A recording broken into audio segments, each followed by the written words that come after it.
Welcome to another episode of Buyer's Guide series. Today, aero bikes of two brands only. Cannondale SystemSix. Cannondale has joined the party of aero bikes, and then the new giant Propel. First off, I'm going to show you the main differences between different models within the range of giant Propel and Cannondale SystemSix, and then I will tell you why most likely giant Propel is a better choice. Let me know. Let's discuss the topic here. You know, I'm a Cannondale fan, but with the SystemSix there are some problems. I actually have this one right now in my studio. I've been assembling this one and I have a lot to tell you about it.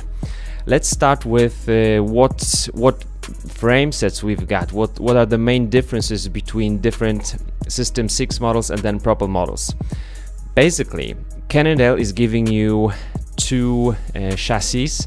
SystemSix high mode, so high modulus carbon fiber, which is more advanced, light, stiff and expensive one. So this is SystemSix high modulus. We've got three models with this frame set, so same frame set for these three bikes.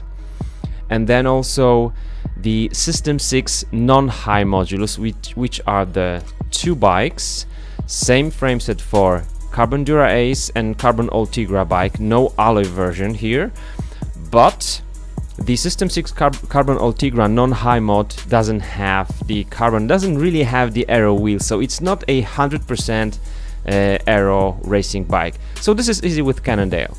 Non-high modulus 2 models, high modulus 3 models, stiffer, lighter, more expensive, much more expensive.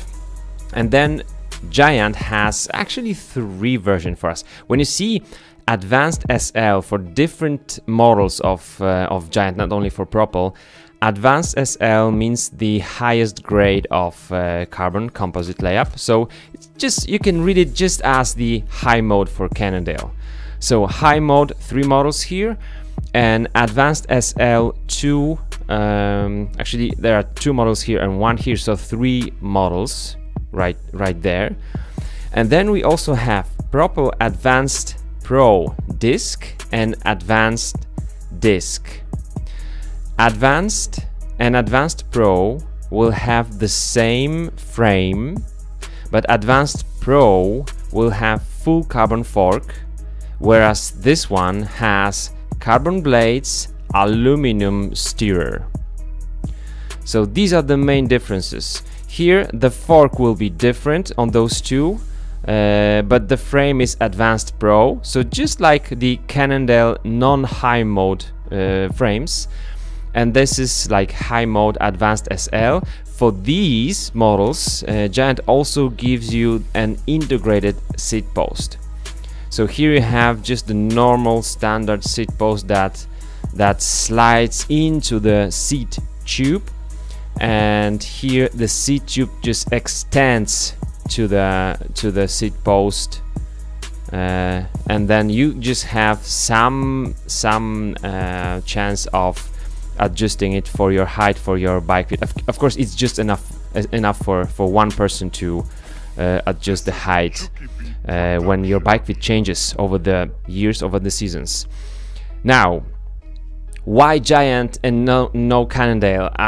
This is what I think. Tell me, what do you think? But I'm gonna compare the cheapest model from Cannondale with the cheapest model from Giant, and then the most expensive from Cannondale, which is this one, and the most expensive from Giant, and then a couple of more words about it. So if you're interested in these two, stay tuned.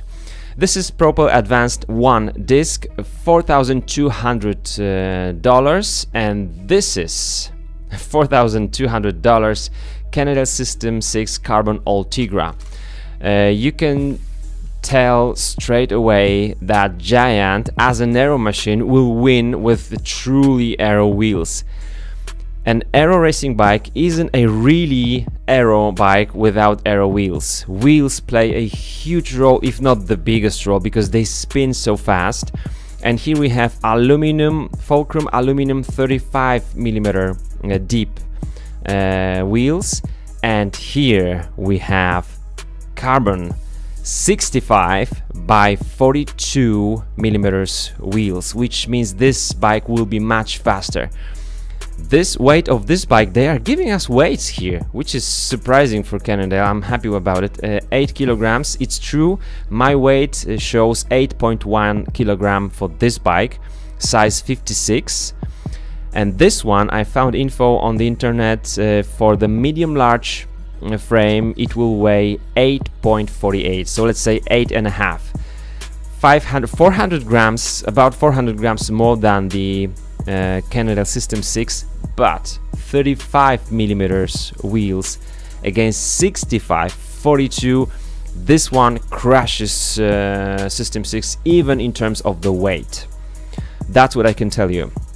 Some people like the look of the stem, some don't. For me it looks badass, and those angles, we have same head tube angle, same seat tube angle, and those angles just look good, but it's not all about the look.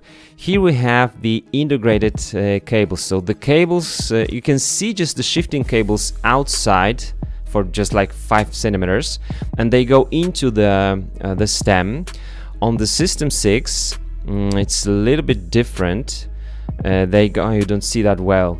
You can see all the cables. It doesn't look that neat, but the problem is it's not really well made, because the stem is actually pushing those cables down, and the cables have to make really like sharp turn right here, which can affect how quickly your housing for and the cable for the shifting will wear down. So this is not Di2, and I'm not the fan of electronic gears.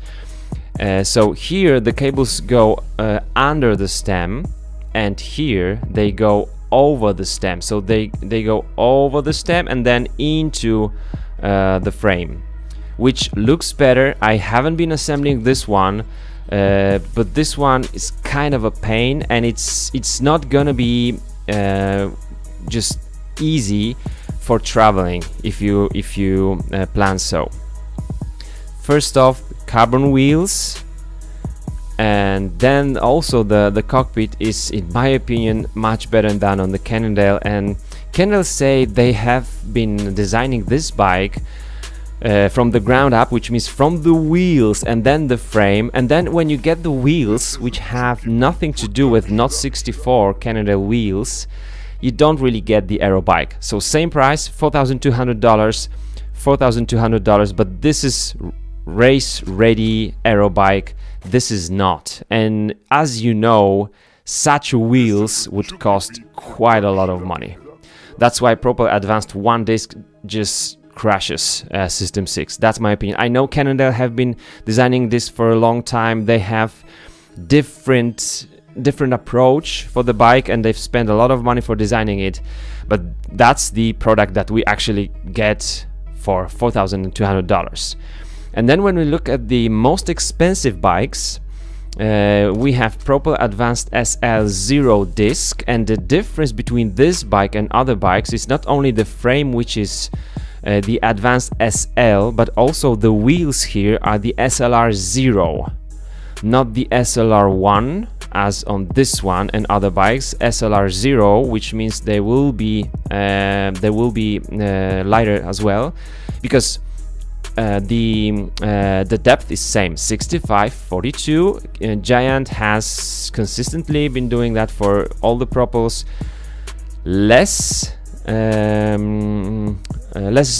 not drag, but better maneuverability on at the front with this 42 millimeters wheel rather than 65.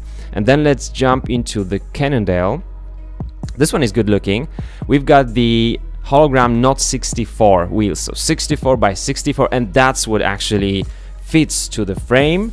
According to what Cannondale say, they have developed the wheels with the wide, really wide rims, wider than the tires, and then they created the frame set for it. You need to pay $11,500 for it. Giant $1,275. Yeah. So just about $500 more. But this one, according to Cannondale, weighs 7.6, And this one, according to some reviews I found on the internet, weighs 7 kilograms. 600 grams lighter is a lot. For at this point, like 7.6, at this point, saving 600 grams is a lot. Let's be just fair. This is 42 millimeters wheel. This is 64. It will always be heavier, and Cannondale also have the power meter, which you can, I think as a subscription, you can unlock it, which is weird, but it has it. So you already buy it, it's in it. You just need to unlock it. 7.67.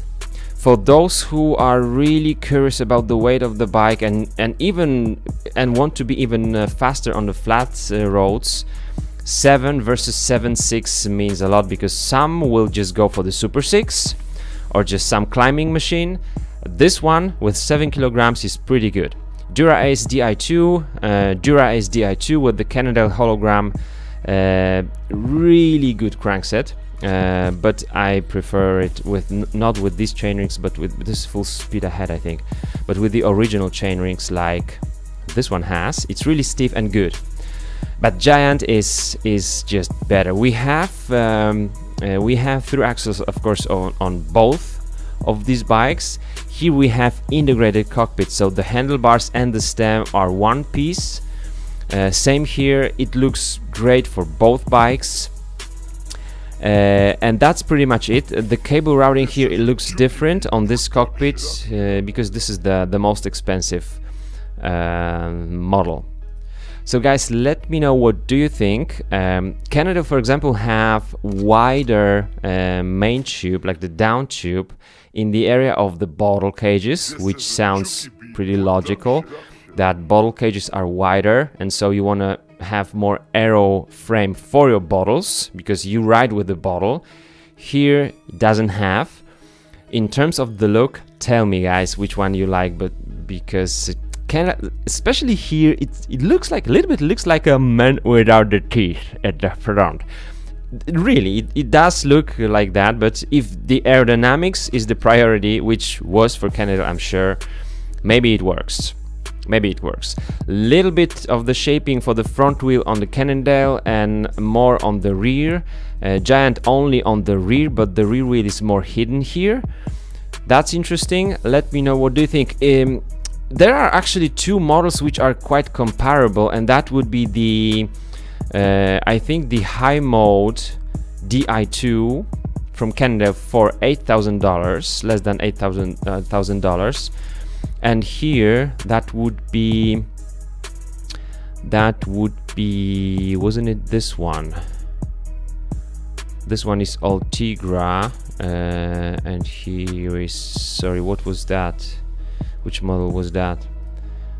Here we have Ultegra Di2. So Ultegra Di2, $7,900, and then $765 Ultegra Di2.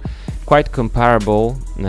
Still, this bike is less expensive than the Cannondale. So let me know, what do you think? When you buy the bike, I would actually skip this one, because you really need to invest in those wheels. You will never be able to sell these wheels on the good price. You always have to give some buyer good deal in order to sell it, and then you need to buy new ones. It's always cheaper when you buy a package. So that's one thing, and this is not going to be very aero with these wheels. And one important thing, if you are buying SystemSix, my choice would be definitely SystemSix Carbon Dura-Ace, $6,300. The weight of this bike is 7.7, so it's not super light. 7.7 for $6,300 versus $1,150. Yes, you have the power meter included. 7.6. So this is like a marketing error here. Almost double the price, 100 grams less. I'm actually surprised that high modulus frame set didn't shave more weight comparing to this one. Both are on Dura-Ace. This is the mechanical Dura-Ace, no power meter, But you can put like stages on this one, or buy pedals. Favero Ashima pedals, wonderful pedals for less than $500, and you have the power meter without adding the weight to the bike. Actually, such a difference. So no brainer, it's this one. Tell me why this one is so expensive, and you have to pay for unlocking the power meter. So I wouldn't buy this one. No, this one would be the choice for me if I was to buy one. But if I was to buy this or Propel, that would be Propel. Guys, thanks for watching. See you.